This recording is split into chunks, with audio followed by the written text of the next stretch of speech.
लक्ष्य डेफिनेट होना चाहिए। मैंने जब आया था मेरे ऊपर मेरे बहन की शादी का एक बोझ था, बहन की शादी के लिए देना। भैया 10वीं तक पढ़ाई किया, 10वीं तक पढ़ाई करने के बाद मुझे पता था कि आगे जाकर उसको कुछ मिलने वाला नहीं है। उसको भी एक बिजनेस चाहिए, प्लेटफॉर्म चाहिए ताकि वो अपनी जिंदगी को चला सके। मेरे पिताजी कर्जे में डूबा था, मुझे चाहिए था उस कर्जे से उसको बाहर लेके आना।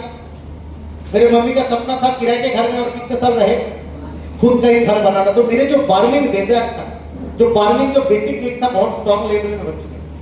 मेरे लिए कोई दूसरा उपाय नहीं था इस बिजनेस को करने के अलावा, और कोई दूसरा उपाय भी नहीं था, और पूरा तरीके से काम करने के अलावा मेरे पास कोई दूसरा चारा भी नहीं। जब मैंने डिसीजन लिया कि मैं स्मार्ट वैल्यू करूंगा तो करने के माफिक पहले 2 साल मैंने स्मार्ट वैल्यू में था। मेरे शरीर था, मेरा मन नहीं। मेरे मन 2 हिस्सों में बटा हुआ। कभी सोचता था नौकरी करूं, कभी सोचता था बिजनेस करूं। नौकरी करूं, बिजनेस करूं।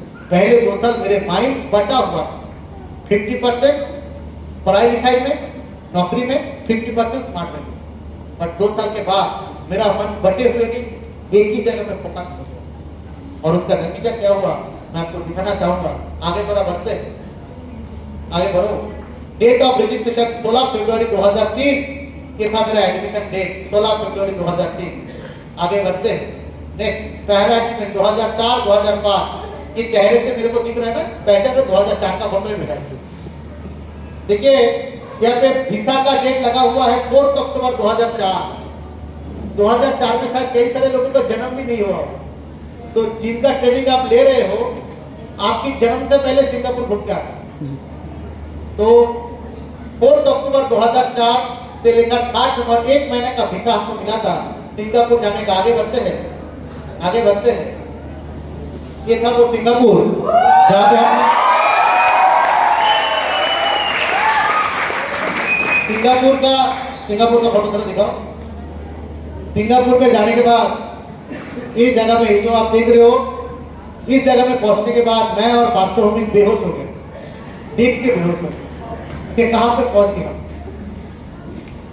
हम। जब सिंगापुर एयरपोर्ट में पहुंचा, चांदी एयरपोर्ट और हमारे कलकत्ता का नेताजी सुभाष इंटरनेशनल एयरपोर्ट, दोनों प्लेटफॉर्म, दोनों एयरपोर्ट में फर्क था। हमारे एयरपोर्ट का आजू बाजू में कोई गुटखा खा के, कोई पान खा के, पूरा चारों तरफ लाल था। और जब उधर के एयरपोर्ट में पहुंचा, जाके देखा वहां का जो कारपेट था, वहां के जो दीवार था, वो मतलब गजब का। जैसे एयरपोर्ट से बाहर आया, देखा कंपनी ने मर्सिडीज बेंज लेके खड़ा कर दिया। टैक्सी था मर्सिडीज बेंज। सोच के देखिए 2004 का बात मैं बता रहा हूं। जो स्विमिंग पूल के बाजू में रूम में रखा, लग रहा था स्विमिंग पूल का पानी भी आप डायरेक्टली पी सकते हो। वो नहाने का पानी या पीने का पानी समझ में नहीं आया। इतना साफ पानी हमने कभी देखा नहीं। और घर के अंदर जाकर खुशी के मारे मैं और पार्थोमिक टावल लटका के सिंगापुर करके डांस करने लगे, खुशी का जाहिर करने लगे, एक्सप्रेशन देने। क्या करें, इतना खुश हो गए थे। वहां पे जाने के बाद लाइफस्टाइल क्या है पता चला। लाइफस्टाइल क्या है, पहले हम रेस्टोरेंट जाते थे, 200 रुपया लेके जाते थे, 100 रुपया लेके जाते थे। दोस्तों को बोलते थे तू ऑर्डर कर, तू ऑर्डर कर। और उर्दू पढ़ते थे, उर्दू का मतलब समझ रहे हो? पहले दाहिने तरफ पढ़ना, उसके बाद बाएं तरफ पढ़ना। पहले दाम देखना, दाम खाने का कीमत कितना है, खाने का कीमत देख के फिर मेनू सिलेक्शन होता था। ये था जिंदगी।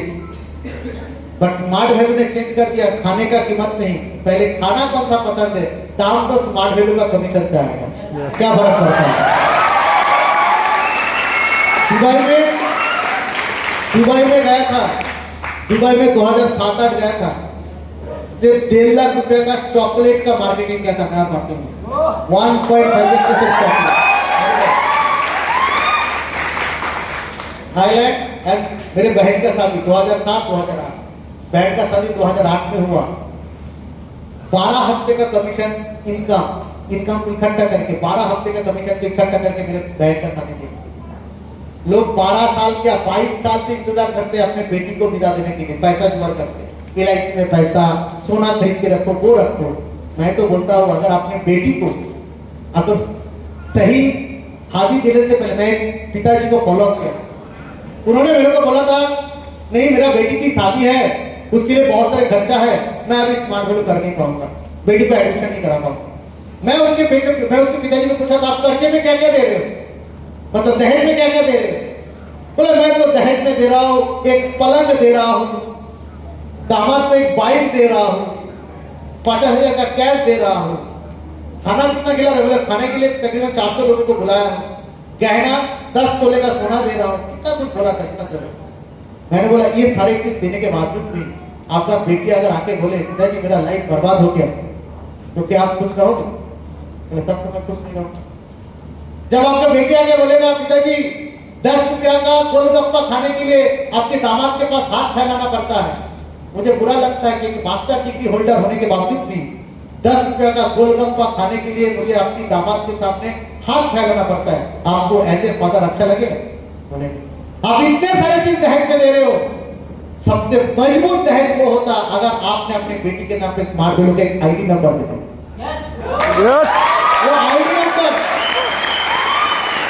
वो आईडी नंबर आपकी बेटी को सक्षम बनाता है। वो आईडी नंबर में वो अपने आप को मजबूत बनाता है, हर बार ये महसूस करता कि मैं मजबूत नहीं हूँ, मैं किसी के सामने हाथ फैलाने के लिए जन्म नहीं लिया, मैं गरीब नहीं हूँ, मेरा भी एक आत्मसम्मान है, मैं सिर्फ गोलगप्पा खाने का पैसा नहीं, बल्कि मेरा आने वाला जनरेशन, मेरा बेटा जब पैसा मांगेगा तब जाकर मैं ये नहीं बोलूंगा पापा से मांग लेना, तब जाकर मैं भी बोल सकता हूँ ये ले बेटा तू भी अपने जिंदगी को ऐसे कर, तेरा माँ भी पैसा कमाएगा। तो क्या आप अपने फैमिली के लिए नहीं चाहोगे? इससे बड़ा गिफ्ट और क्या हो सकता है?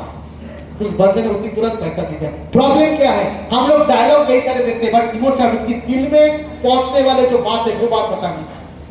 कहा जाता है logic open the mind, emotion open the chequebook. Logic से इंसान की दिमाग खुलता है, बट इमोशन जब तक दिल में नहीं पहुंचोगे तो चेकबुक नहीं आएगा, पैसा नहीं देगा। सो माय डियर फ्रेंड, मैं यहाँ पे मेरे बहन का शादी में था मेरा इमोशन कि पिताजी का एक बहुत बड़ा रिस्पॉन्सिबिलिटी हमने निभाया था, और वो इमोशन के लिए हमने बिजनेस को किए थे। आगे बढ़ते ये था थाईलैंड का पिक्चर। आगे बढ़ते उसके बाद दुबई गया 2008 2009, Dubai Istanbul 16 lakh plus income किए 2008-9। अब सोच के देखो 2005 में मेरा ग्रेजुएशन खत्म हुआ और 2009 यानी 4 साल के अंदर इस जगह में पहुंच गए। मेरे दोस्त लोग मुझे पूछा करता था तेरा जिंदगी लाइफ बर्बाद हो रहा है, देख मेरे को 20,000 रुपए का पैकेज मिल गया, मेरे सबसे करीबी दोस्त उसको 30,000 रुपए का पैकेज मिल गया, सालाना 3.6 लाख, हाथ में मिलता था 2.4 लाख, और उसी साल मैंने गवर्नमेंट को टैक्स दिया था 2.4 लाख। तो लाइफ वो 4 साल का साधना, मैं बता रहा हूँ आपको 10 साल 20 साल नहीं, 2 साल 3 साल की साधना की तरह करोगे ना, ये बिजनेस में बहुत दूर पहुंच जाओगे। आगे बढ़ो। ये था वो होटल।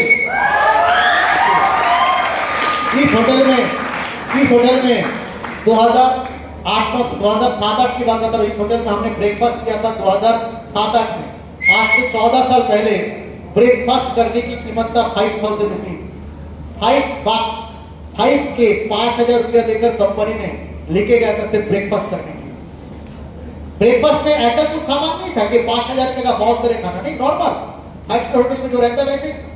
लेकिन खास बात ये है कि उनका जगह, लोकेशन, इनकी समुद्र के नीचे 2 फ्लोर है, अंडर द वाटर, और ये पानी के नीचे, और ऊपर में जो देख रहे हो ये बुर्ज अल अरब, उसमें क्या है, उसमें लॉन्ग टेनिस खेलने की जगह, हेलीकॉप्टर पैड,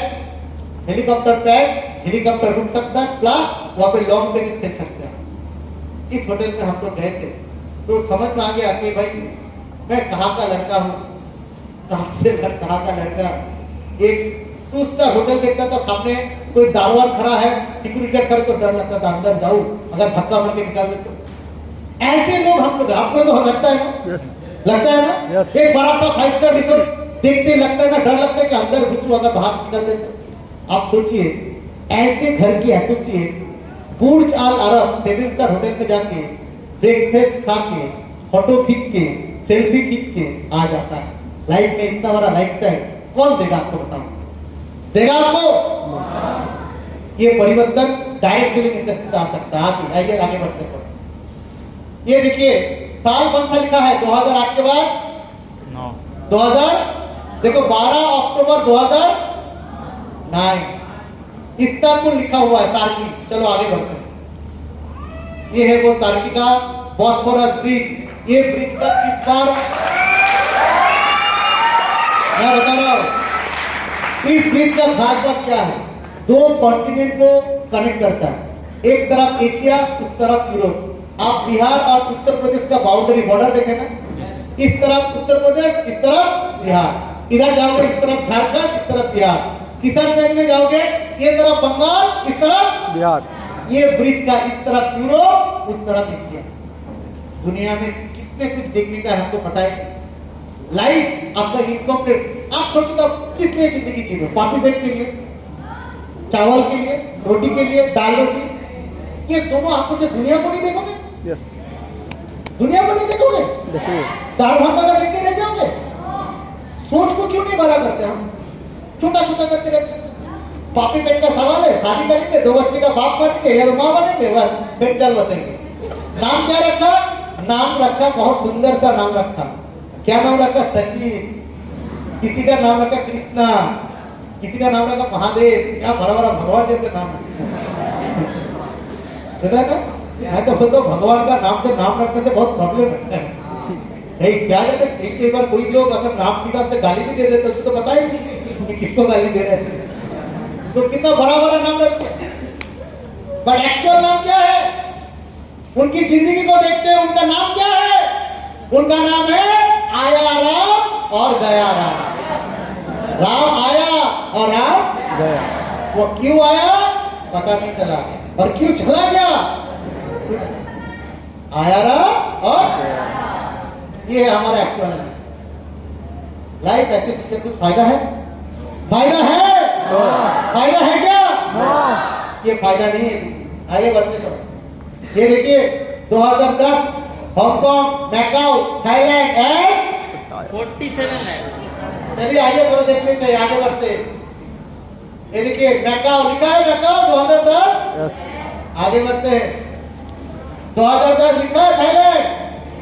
चलिए आगे बढ़ते हैं। ये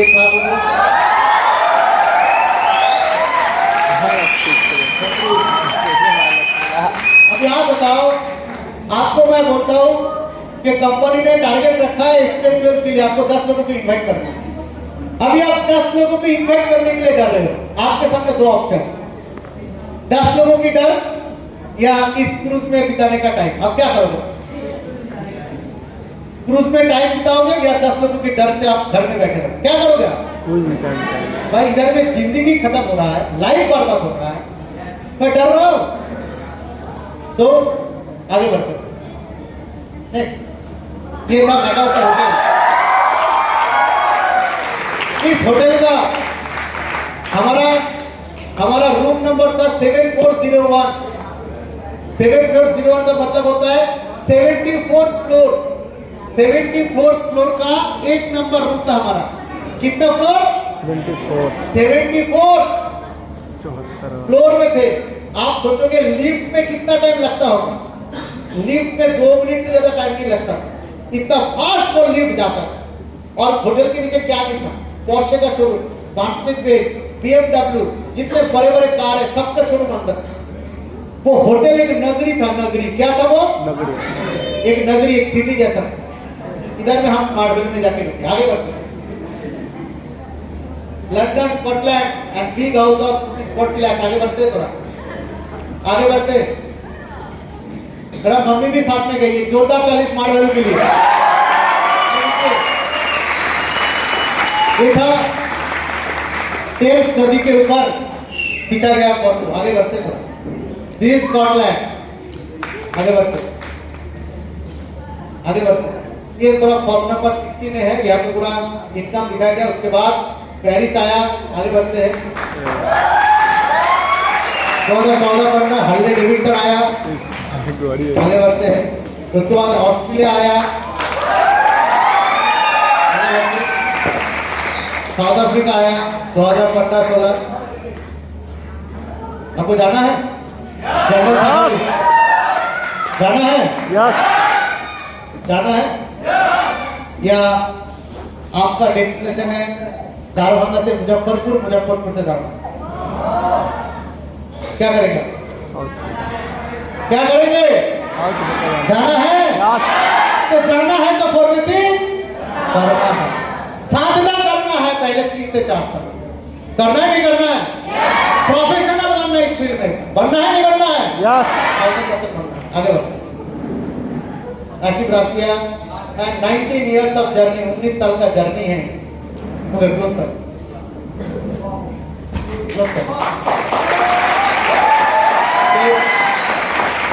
आज मुझे लगता है बहुत कुछ चीजें मैंने बताया, लेकिन लास्टली मैं कंक्लूड करने से पहले 2 बात कहना चाहूंगा। एक, इस बिजनेस को खेल खेल में मत कीजिए। इस बिजनेस में खेल खेल में मत कीजिए। इस बिजनेस को प्रोफेशनली बिजनेस को कीजिए। बी प्रोफेशनल, बिकम प्रोफेशनल और दूसरे को प्रोफेशनल बनने में इंस्पायर।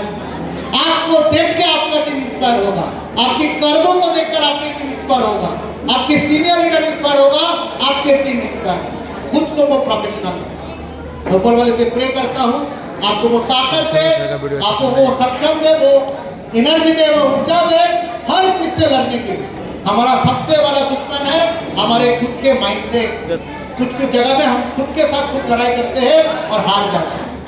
तो एक स्ट्रॉन्ग माइंडसेट के साथ काम कीजिए, एक स्ट्रॉन्ग मानसिकता तैयार कीजिए और अपने आप को प्रोफेशनल बनाने की तैयारी में जुट जाइए। 3 से 4 साल की साधना आपको बहुत ऊपर तक लेगा। Thank you so much. ये बोल के मैं अपनी बात को